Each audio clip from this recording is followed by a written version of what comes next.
Hoje meu assunto é línguas estranhas.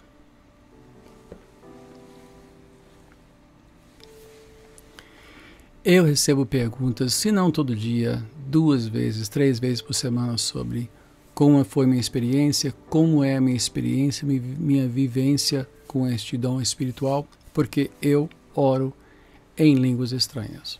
Eu sou pentecostal, raiz, né? Já fiz tudo que pentecostal faz, só que hoje eu sou um pentecostal reformado. Escrevi inclusive um livro sobre isso, explicando este diálogo entre as duas tradições, que muitas pessoas acham que são antagônicas, são inimigas, assim, são incompatíveis. Alguns aspectos das duas tradições realmente entram em conflito, e por isso precisa de um diálogo e precisa examinar tudo e reter o que é bom. Isso quer dizer que eu acho meio termo? Não.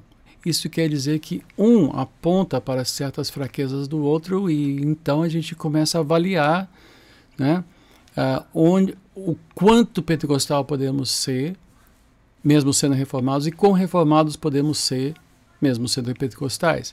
O livro todo foi escrito exatamente para explicar isto, e as edições Vida Nova ainda tem uma cópia, ainda tem na Amazon, enfim, tem em vários lugares. É um livro denso, mas enfim, pessoas me perguntam: Bispo Walter, como foi a sua experiência com línguas estranhas? Bom, eu tinha 11 anos de idade. E eu fui com os meus pais me levaram para um retiro espiritual na Califórnia, ao lado de um lago, um acampamento, onde de dia brincávamos, pulávamos no lago, fazíamos arco e flecha, arborismo, aquela coisa toda.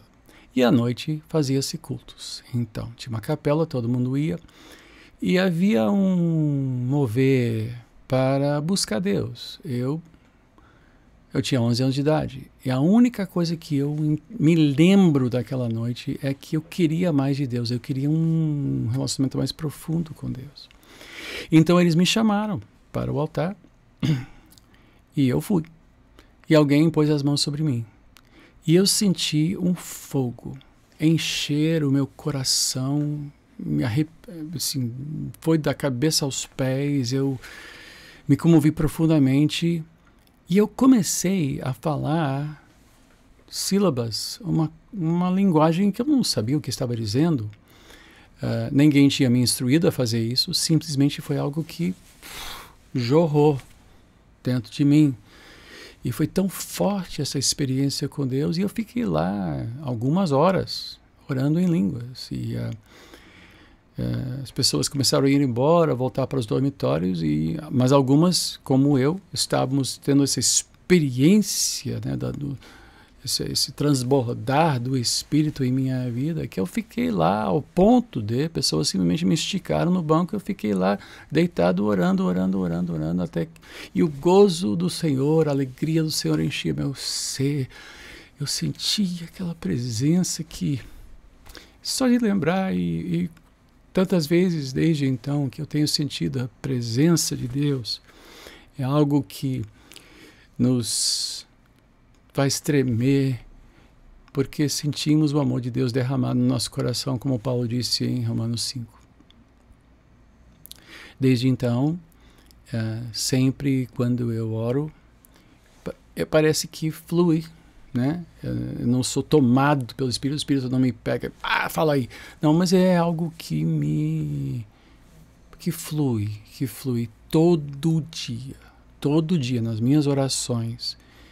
Eu oro em línguas. Às vezes eu estou fazendo café, dirigindo o carro, andando com meu cachorro, olhando o céu de manhã, porque eu ando com ele bem cedo, né? O Bubu é um Bull Terrier, assim, é um Staff Bull Terrier, então eu ando ele bem cedinho antes do sol aparecer. E eu estou lá orando, porque estou à volta do condomínio, orando e em línguas.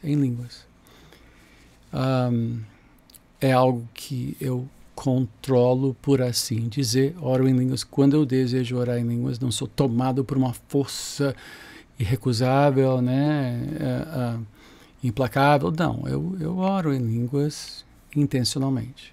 Paulo disse isso, disse: eu oro no entendimento e também oro no Espírito.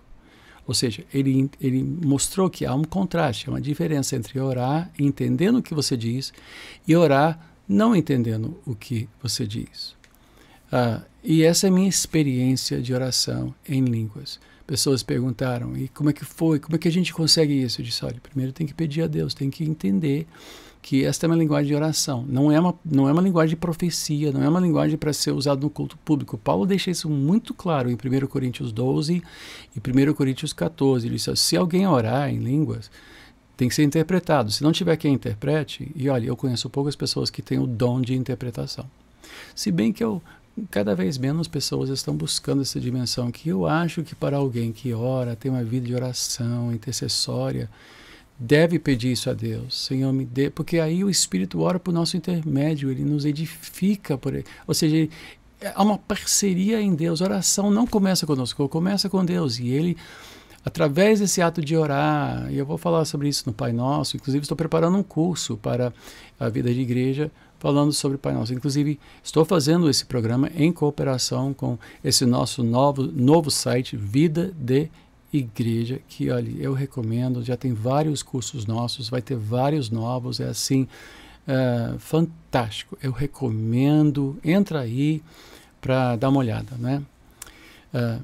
Agora, enfim, temos que buscar os melhores dons. Para quem quer orar, quem quer mais capacidade de pedir essa intervenção do Espírito, eu creio que línguas estranhas não é um dom que a gente deve fazer show disso. Isso é um lugar secreto, atrás de portas fechadas, assim, entre eu e Deus, né?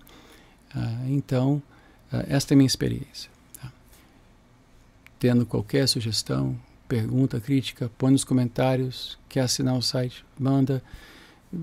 Clique no like, clique no sininho, sabe como é. Mas se você quiser fazer mais perguntas, deve entrar no meu Instagram, que é simplesmente Bispo Walter. Uma palavra só, vou botar aqui no rodapé para você poder anotar.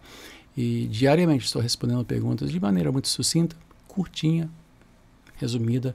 Aqui vou tentar elaborar um pouco mais, sem gastar muito tempo, não dando uma aula. Para isso, temos o site Vida de Igreja. Aí são aulas, aí você quer uma coisa mais profunda, tá bom, a gente tem lá. E depois eu estarei recomendando livros, inclusive o meu, Pentecostal Reformado, que eu recomendo para você que é pentecostal, está começando a adentrar um pouquinho essa área de teologia reformada, ou se você é um reformado que está querendo entender um pouquinho mais da experiência pentecostal, o livro serve para os dois. Eu volto sempre quando puder. Até lá. Deus te abençoe, Deus te guarde, te proteja nesses tempos tão difíceis. Um grande abraço.